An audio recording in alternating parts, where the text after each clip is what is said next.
Hello YouTube, this is Morgan, Airspeed Prime here at my next Airspeed Reads Naruto video. This one's going to be for volume 10, and that means that we start off a new 3-in-1 volume of the manga. This is 10 to 12, but this video will just be about volume 10. Nice enough cover, but you know, I don't think the covers on any of these 3-in-1 volumes are anything overly impressive. Rock Lee is just on the back, which fits at least volume 10, which is pretty good. But yeah. There's our kind of volume cover, but it's not really, because that's not what actually is on the cover of volume 10. It's just, I assume they're just random, like, exclusive pieces of art that are done for like these 3-in-1s, because they just seem to be little portraits of the characters. But yeah, volume 10 we cover 9 more chapters. Lee's Secret, The Ultimate Defense crumbles, The Genius of Hard Work, Now of All Times, A Splendid Ninja, The Preliminaries Completed, What About Sasuke, Naruto's Wish, and What About My Training. So yeah, pretty good volume overall. Like, most of it is the fight between Lee and Gaara. We get like 2 pages of like Choji versus Dosu, an explanation for what the final round of the Chunin exams is going to be, and then a couple of little action moments, training moments to end the volume. So we cover a lot of little things, and it's just it's an important volume. This is a very fitting fight to have as one of the last ones, basically. Lee, Gaara, there's been some build up to it for sure. Him wanting to, I suppose, get revenge for what I suppose Tamari did to Tenten and stuff like that. And just in general, it's another one where Lee can prove himself against a seemingly genius ninja. So yeah, pretty good stuff altogether. But we start off with just the start of the fight. You know, we ended last time with them basically getting down. This is the fight that Lee is going to be in against Gaara, and just to set up that, like, no one has any expectations that Lee can do anything against Gaara, because Gaara has never been injured once, not a scratch on him in every mission he's ever done, whereas Lee is just considered like, he's got some decently strong kicks, but that's about it. And the only hint, and the only person like really confident in Lee is Guy, because Guy knows what training Lee has and the skills that he has and what he can do. So yeah, pretty cool stuff. And you know, we just started off like Lee comes at him with his taijutsu as usual, but Gaara is obviously defending pretty well. But Sakura makes an interesting point. It's just like, this isn't doing anywhere. This taijutsu isn't going to work against this guy. Lee needs to start using ninjutsu and start attacking from a distance. And Guy is just like, yeah, Lee's not going to use that because he can't. Lee has practically no ninjutsu or genjutsu abilities. And he's just like, what? How long has this been? How's he lasted this long? And Guy just then explains that, look, he was super untalented. He had no skills in anything, even taijutsu. But taijutsu was the only thing in any way he was developing at all. So we just decided to turn him into a taijutsu specialist and only do that with him. And it's a really interesting thing, because then he's just like, okay, Lee, you can win. Take them off. And then Lee kind of lifts up his kind of leg warmer things he's wearing, revealing that he's wearing these leg weights on his legs.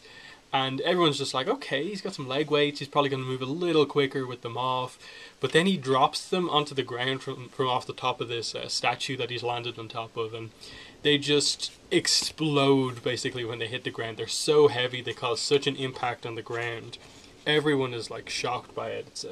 It's a really cool page, and especially from the anime, and even here, it's one of the coolest like little moments of just like, wait, he was able to walk around and be that quick while having like weights that weigh like a ton or something like that on his legs. That's super impressive. And then he comes at him, and this is just Lee kind of on his own, without really using any of the gates or anything like that. Just super fast, high speed taijutsu, and it puts Gaara at a kind of huge disadvantage. That Gaara's skill is that he can just stand there and his sand will block any attack, but if Lee is quicker than the sand can move to get into position, then he has a huge advantage. And Lee starts to take the advantage. He gets the first hit in on Gaara, and it's really impressive. Like, it's one of the best pages of art, I think, just the kind of kind of axe kick thing that Lee does to hit Gaara for the first time. It's really impressive just to see the way this fight is going, and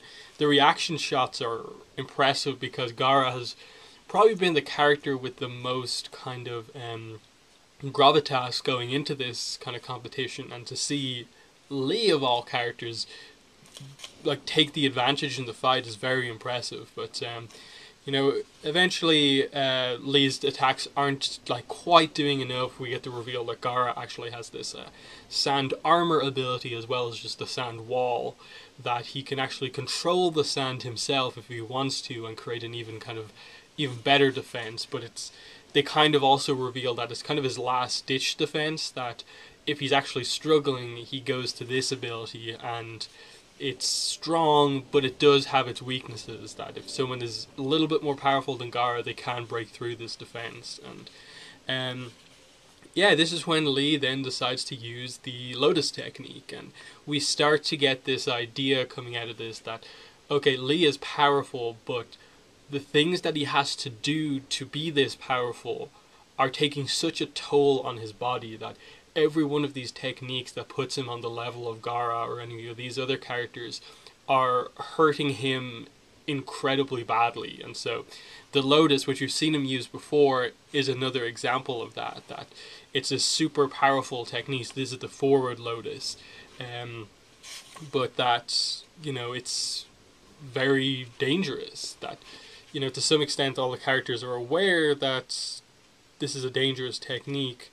But I suppose it's around this point that Kakashi, you see Kakashi reacting a lot. Like, we've got the setup that Kakashi and Guy kind of have a rivalry, and there's definitely the implication, you get it more as this book goes on, that Kakashi and Guy have a rivalry that's similar in a way to Lee and Neji, in the sense of it is someone who had to get where they are with hard work, a taijutsu specialist, versus this person who's extremely talented in all aspects of being a ninja in Kakashi/Neji.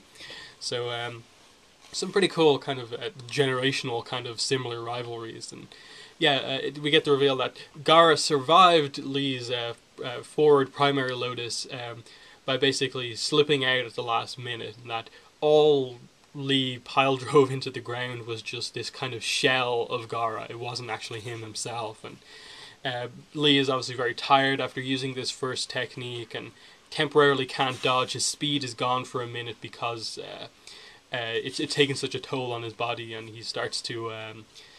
this is where we really heavily start to get it kind of driven into us, just that Kakashi says, right now Lee's nothing but a mass of pain and weakness, isn't that right, Guy? And everyone's starting to get concerned, and we start to get some flashbacks on Lee, which is a really interesting time to do them. We see a younger Lee, and again, all the kids in his class at the academy insulting him for, like, you can't even use ninjutsu, how can you hope to become a ninja, you're not even that good at taijutsu, how are you going to do anything? And we just quickly cut to the fact that you know, through hard work and exercise and like practice, you eventually became a genin. And we get the moment of basically Team Guy having their kind of introduction moment to him, and he basically says, what are your goals as ninjas? And Neji just says, I don't want to say. Tenten says, I want to become a strong kunoichi like my idol, the legendary Lady Tsunade. So that's the first time we had Tsunade mentioned. We obviously had that, I think we've had it said before that Orochimaru is part of the legendary Sannin, and then the end of this volume is the introduction to Jiraiya. So it's pretty interesting that we're gradually starting to get introduced to the three legendary Sannin. And then Lee pipes up and says, I want to prove that even a person who can't use ninjutsu or genjutsu can still become a splendid ninja. It's my only goal. And this is really one of the things that made Guy develop even more of a kind of personal interest in Lee. And this relationship is definitely one that's developed quite nicely, and that they're very close, not just in the sense of Lee kind of models himself after Guy in terms of the taijutsu, the kind of bodysuit thing that he wears, and just the general look, but that Guy chose to train Lee specifically because he saw so much of himself in Lee. And you get this whole idea of him setting these rules for himself. You know, if 500 consecutive push-ups doesn't make me strong enough, then I'll do it 1,200 double skips with the jump rope, and you know he trips over just at the end and like hurts himself, and Guy just comes over to him and says that you're different than Neji. He's a genius at this and that. But you are also good at something else. You are a genius of hard work, and it's a really strong panel because you get Lee's reaction to it. He is shocked to hear this. This is a huge revelation for him, that the concept that you can actually be talented at hard work, because being able to do that and becoming strong through that is also a talent in of itself, and he's never thought of it that way. And it's a really interesting kind of concept, and he still gets upset after this and is kind of worrying that, like, as hard as I work, I'm still never going to get to the point where Neji is. I may be a genius of hard work, but the amount of effort I have to put in to get anywhere near his level, like, is that really something I want to do? And Guy just says, all your hard work will prove worthless unless you believe in yourself, and that's it. We get that Lee's ninja way is that I want to prove that even a person who can't use ninjutsu or genjutsu can still become a splendid ninja. That's his shinobi way. So yeah. And so that's when we get the idea that we bring up this thing again, that the lotus of the leaf will bloom twice, and this is what Lee said to Sakura after he kind of sort of failed to protect her the first time in the Forest of Death. He said this, that he'll come back stronger, and he said something along this. And so this is where we get the idea that there's this other technique. There's the forward or primary lotus, and then there's this other lotus move, and we start to get that coming out here. And Kakashi starts to become extremely worried when he basically finds out that Lee, even though he's just a genin, is able to open the 8 inner gates. And they're explaining this. Sakura's right next to them, and she has no idea what they're talking about. And we just get to mention that the other secret move is called the Reverse Lotus. And in a really kind of interesting line, Kakashi says to Guy, "It's none of my business what that child means to you, and I'll spare us both the lecture about not being governed by your feelings, but you crossed the line on this. You disappoint me, Guy." That he is shocked that Guy would teach Lee such a move because he knows the dangers of it. And I suppose Kakashi is impressed that it takes some level of talent to be able to even open the 8 inner gates. So you have to be a kind of taijutsu genius to even do that in the first place. So Lee is talented in some ways, but he has to work so hard to kind of keep up that level. It's really impressive. Really impressive. I may not have read it as clearly as I thought, but there is one thing that I think the manga kind of missed out on here. It's just that there's a flashback here on page 70, and it just ends with basically it's Guy teaching Lee the Reverse Lotus, and he says, "Pay close attention. You can only use this move in one condition, and that condition is ... And then we basically don't get a resolution to that. We never really get the full reveal of when Lee can use this technique, what the condition is. Now, the anime makes it very clear that it is to basically, it's when you're in danger of kind of going against your ninja way, that is when you can use the Reverse Lotus. If you were in danger of kind of breaking your shinobi way, and we get the idea that, okay, Lee can go as far as the 5th gate of the 8 inner gates, and this is when Guy mentions that Lee is a genius at this, and we get the full explanation about what the 8 inner gates are and the kind of names of them. And it relates to the chakra network, the chakra points, and it's basically just that these are places where chakra nodes converge, and there's 8 of them. There's the gate of opening, gate of rest, gate of life, gate of pain, closing, joy, shock, and death. So we get all of them mentioned to us here, and just brief explanation that as you go through them, they gradually release limiters that the body has in place to stop you basically hurting yourself. I think we've roughly had this explained to us before, the idea that the first gate allows you to kind of, it says here the first gate frees the user from his own mental inhibitions, and then the second one boosts his strength. The third one allows you to use the Reverse Lotus, and as you go on, it gets even more kind of intense on the body in terms of how many limiters are broken and how much danger you're putting yourself in, but also how powerful you are. And then Kakashi finishes up by saying, "This technique truly is a double-edged sword. The state where all the gates have been opened is called the 8 Inner Gates formation, and anyone who achieves this state will, however, briefly be granted strength that surpasses even the Hokages, but in exchange, that person will inevitably die." And this is an amazing setup because it basically gives you Guy and Lee's entire moveset over the course of the entire series. But because of how he gradually uses each gate and like the number that he goes up to with each character, you are left wondering how powerful is the 8th gate right up until towards the very end of the series when Guy uses it. So it's really cool that this actually it happens so early. Like volume 10 we get this properly introduced to us, and it's so long until it is kind of pays off fully. But anyway, Lee opens up the inner gates. The third one basically causes him to go like super mode. Basically, his skin begins to glow red, his eyes go all kind of crazy, and you can see an extra power that has kind of broken out here. This is a whole other level than all of the other ones. And he opens the 4th, then the 5th, and basically what the Reverse Lotus is it's similar to the primary Lotus in the sense of like you're in the air and you're like drilling someone into the ground. It's just in a slightly different way. It's this crazy sequence of like super fast kind of jumping around the place, like smashing into someone, you know, the whole bone breaking style.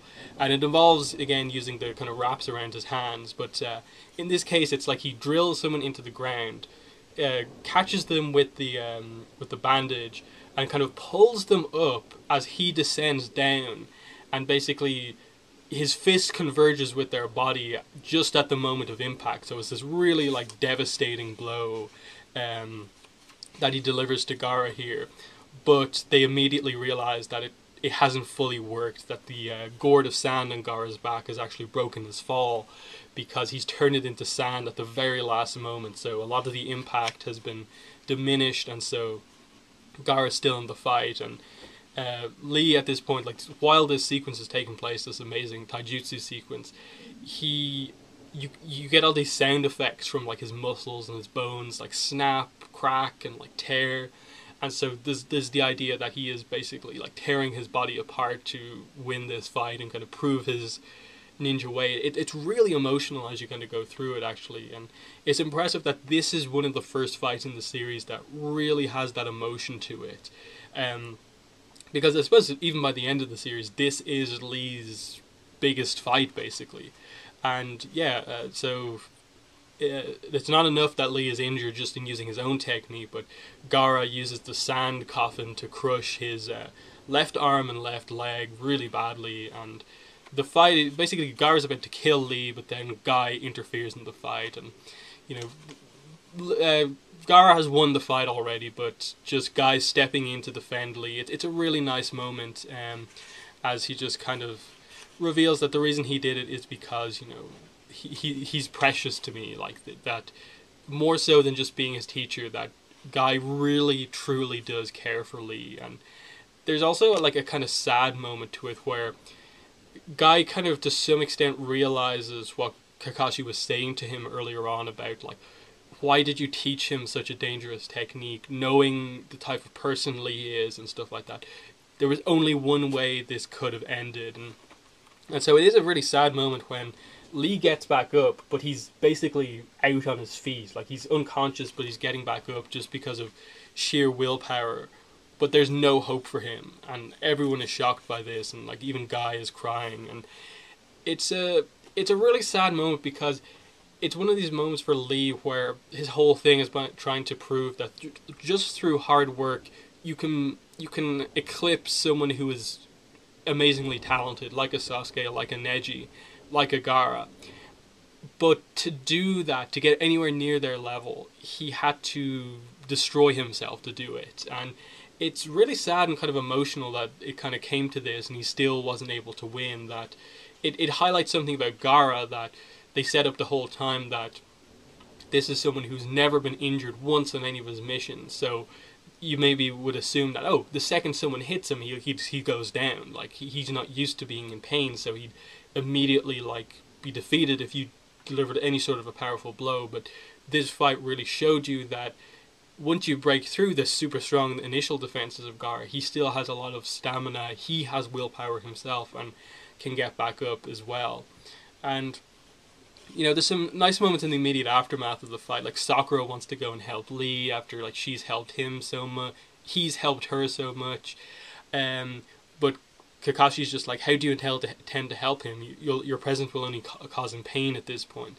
On the other hand, Naruto does go down, and it's more of a kind of thing where he really relates to Lee in some ways, and is just kind of saddened by what happened. Like, he was so desperate to fight everyone, me, Sasuke, Neji, and now what's he supposed to do? Because Lee has basically been given by the medical staff this summary that he may never be a shinobi again. Like, he is so badly injured because of his own technique, because of the injuries Gaara gave him, that he may never recover and become a ninja again. So it's an even more tragic moment that he's not just been badly injured, but that he realistically might not heal well enough to kind of come back into things. So, like, at this point in the story, you're thinking, this is Lee effectively gone as a character in the series, because what else can he do? And it's very tragic, but it does kind of leave Naruto with this kind of thing to follow through on.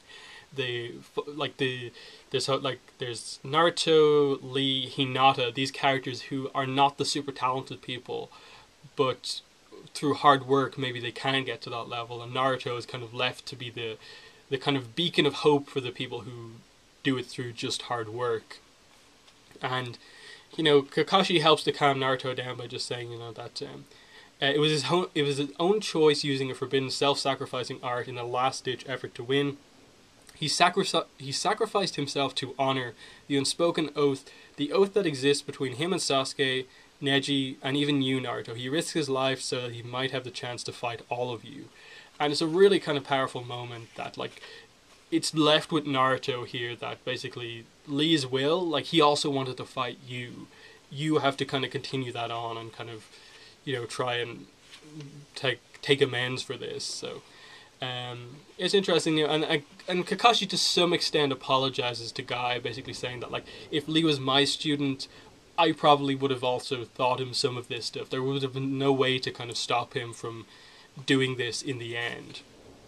Then we very, very quickly get the Choji versus Dosu fight, the last fight, and all it is Choji uses expansion jutsu, the human boulder thing, smashes into a wall.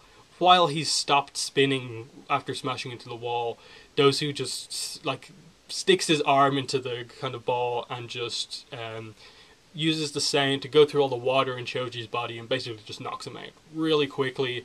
Dosu wins. Choji's been eliminated after a little bit of kind of intensity at the start of the fight, but it's over. Next up, the third Hokage comes out to explain basically what the next stage of the exam is about to be. Just before he gets to, I suppose, the really important aspects of it, we cut to Kabuto and Orochimaru discussing things, and this is really interesting. This is something that I don't remember really at least taking as much out of this in the anime, or if this scene was even in the anime, as I did here. And they just eventually get to this stage between Kabuto and Orochimaru where Orochimaru says, according to your notes, it seems that his contact with the nine-tailed fox child is changing Sasuke's purpose and his soul. Since Naruto possesses so much influence over Sasuke, I must separate them immediately. I really, in the anime, don't remember Orochimaru ever making a decision to, like, act earlier to try and kidnap Sasuke, purely because he saw the impact that Naruto was having on Sasuke, in that, as far as Orochimaru is aware, Sasuke's heart is full of vengeance to try and kill. His whole goal and reason for living is to kill his brother. But he sees potential that Naruto could eventually get to the stage where he influences Sasuke enough that he could change his path, change his heart and stuff like that. So he tries to separate the two of them as quick as possible by asking Kabuto to kidnap Sasuke. So that's interesting. Kakashi has left at this point in time and basically said, like, yeah, Sakura, you find out the details about Naruto's next match, because basically she has to get the details for Sasuke and Naruto's next match. Yeah, we also have immediately after this Kakashi confronting Kabuto in the hospital, just as Kabuto is about to potentially kill, potentially kidnap Sasuke, because there was a lot of tension in the scene between Kabuto and Orochimaru, in that, like, the whole idea of, like, why did the Sound Ninja attack Kabuto, and why did they injure him? Does Orochimaru fully trust Kabuto as his right-hand man or not? And this is the big chance here. And it's very unclear as to what Kabuto is really trying to do here, but he really shows how impressive he is when he manages to evade Kakashi, in that he uses some clever medical kind of ninja techniques to escape by, like, he makes his heart look like it's stopped, he has manipulated someone's face to look like his own, and it's this multi-layered escape method he uses to evade Kakashi. Like, he needed so many different layers to actually get away from him, so that really cool. And you get that obviously classic moment where, like, Kabuto's falling out of the window and he takes the mask, the Anbu mask off, and it's him. It's a pretty cool moment for sure. But yeah, when it comes down to it, the explanation for the final round is basically that the matches will be within a month. Will be in a month. You will have time to learn new jutsu, new techniques, because this time you're actually going to know in advance who you're fighting. And so they draw numbers, and we get the matchups that are going to happen next. First match is going to be Naruto versus Neji, which is, like, perfect. It's absolutely perfect. Both of them are happy about it. They both kind of have a grudge with each other. Neji was annoyed with Naruto interrupting during the match with Hinata, and obviously Naruto wants to prove so much to Neji on behalf of himself and on behalf of Hinata, so that's a big fight. Gaara versus Sasuke, that's another big one that was set up from the very start of this arc, a couple of volumes ago. Just that is established to be the kind of mouth-watering match of the two really talented people, probably two of the top 3 people in the tournament going up against each other there, Neji being the third. So that's impressive. Kankuro against Shino is interesting enough in that we didn't get to see a whole lot of Kankuro and him using his puppets, and then Shino was actually a big surprise with how impressive he was in his match. And then Shikamaru actually has to do an extra round because there's 8 people in the tournament, and the bracket is done in such an interesting way. So Shikamaru has to face Dosu before he can then potentially face Tamari. So the winner of Dosu and Shikamaru faces Tamari, and again there's some nice matchups there. But also one of those matchups doesn't take place because of what happens to Dosu, but we'll get to that. But yeah, a lot of interesting matchups, and then the reveal after this is just that Kakashi has left to go and train Sasuke. And Naruto's really annoyed by this, that, like, Kakashi's going to devote all his time to training Sasuke, and has left Naruto to be trained by the returning Ebisu, so Konohamaru's mentor. But we get a little bit more setup on who Ebisu, like, properly is, this idea that he is actually, like, an elite Jonin. He is actually a very good teacher, as much as you don't respect him all that much. And there's just a little joke upon the initial introduction of that, like, wait, my teacher is the super pervert, and some jokes at the start. But yeah, we get a really, really detailed explanation about what Ebisu is going to teach Naruto.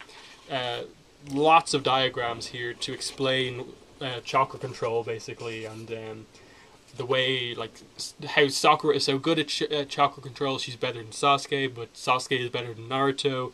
It's really interesting. The main concept here is just that basically you have a certain amount of stamina, and you can convert that stamina into taijutsu, which is just physical effort, or you can convert your stamina into chakra, but that's more complicated because you then have to make sure that your chakra, while initiating a jutsu through signs and stuff like that, all of that chakra is actually put into the technique. Sakura does that perfectly. Sasuke has to create a little bit more extra than he actually gets out at the end, so he wastes a little bit, but Naruto wastes a lot, and that's his big problem, that if he could use all his effectively, he'd be amazing, because Kakashi doesn't say it out loud, but in his head, basically, it's just like, yeah, that's because you have an extraordinary amount of stamina, and it's the reason that you're kind of so bad at chakra control is because of the Nine Tails. That's what makes you have so much potential chakra inside you, but it is also the reason you have such poor chakra control. So it's this kind of double-edged sword for Naruto, that he has such high potential, but it's hard for him to control it. And I like when they first start the training with Ebisu that you really see development from him, that since the last time they met in like at the end of volume 1 or something like that, Ebisu has a lot more respect for Naruto. He says he has a lot of respect for how quickly Naruto is kind of adapting to this chakra control technique, which he's teaching him how to walk on water to do that. He says, it seemed I also underestimated you. You're an even wiser teacher than I, and you are more than just a demon fox. You are truly a splendid Konoha ninja. And this is when we get introduced to Jiraiya. He is peeking on the women's bath at the bathhouse they're training at, and basically Jiraiya, on top of a toad, attacks Ebisu and basically knocks him out. And then he just says, don't make a fuss, you'll get us busted, what do we do then? And basically, just Naruto is just like, it's like my super pervert teacher just got knocked out by this blatant pervert guy. And he's just like, what's going on here? But he's actually super impressed with Jiraiya. So that is the end of the volume, the introduction of Jiraiya. And it's a weird one, because like you obviously have no idea who he is. We don't get his name just yet, but just that he's this weirdo. He arrives on this toad. He seems somewhat powerful, and Ebisu seems to know him. So that's interesting. But yeah, let's get into my volume awards. Favorite character from the volume has to be Rock Lee.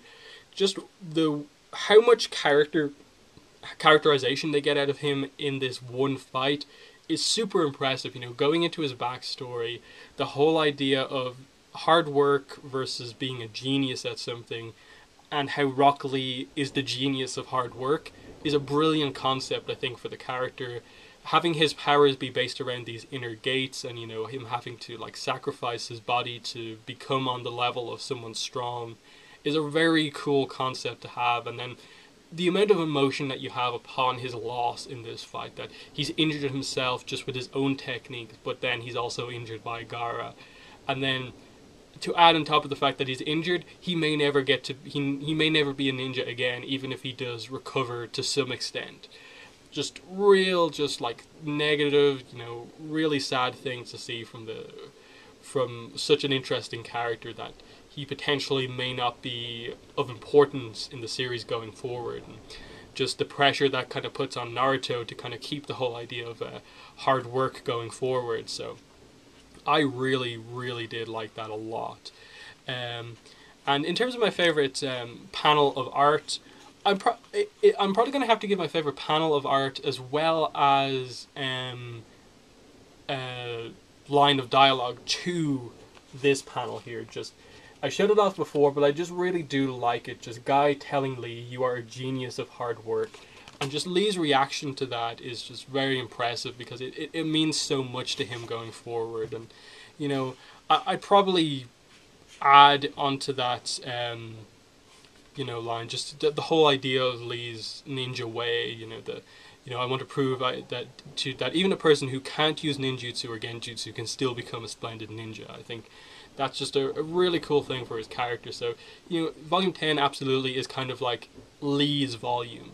But the other stuff that happens, I think, is very important as well. Orochimaru's plan to separate Naruto from Sasuke because of the importance of him in terms of Sasuke going forward, and the setup for the next stage of the exams with all those matchups. I think it was a really good idea, giving us the full list of those right now, rather than as they had done during this arc, one by one we find out what the matches are. But yeah, that's been the volume. I will probably have my review for volume 11 at some stage during the week, maybe Tuesday, but I'm not fully sure. And then I haven't forgotten about the two books, Kakashi's story and Shikamaru's story. I just have to get around to reading them again before I do a review. But yeah, that's been the video. Thanks for watching, and bye.